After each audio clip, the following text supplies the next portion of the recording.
Since I was first elected to Congress, I've worked to improve the safety of our nation's roadways. The American public should remain confident that our professional commercial motor vehicle drivers are operating safely throughout the country.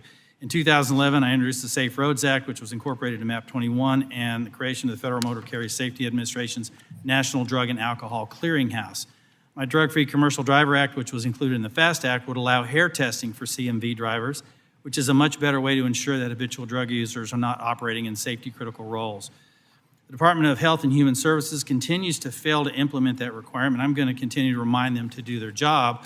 The Department of Justice just published a rulemaking seeking to reclassify marijuana from Schedule 1 narcotic to Schedule 3. Under current law, trucking and other safety-critical transportation workers are required to be tested for certain drugs, including marijuana. Marijuana continues to be the drug most frequently seen by CMV drivers in their testing, reported to FMCA Drug and Alcohol Clearinghouse.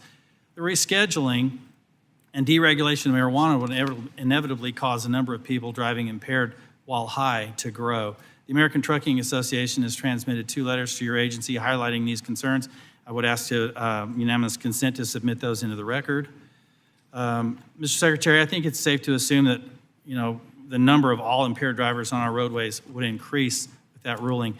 Can you speak to what your department's doing to ensure that transportation workers in safety-reliant positions can continue to be tested for marijuana use if this proposal goes forward, and how your department plans to address transportation safety in light of DOJ's rulemaking? Thank you. Yes, any impaired driving, be it alcohol, marijuana, or any other source of impairment, is of course a major safety concern. Our understanding of the rescheduling of marijuana from Schedule 1 to Schedule 3 is that it would not alter DOT's marijuana testing requirements with respect to the regulated community.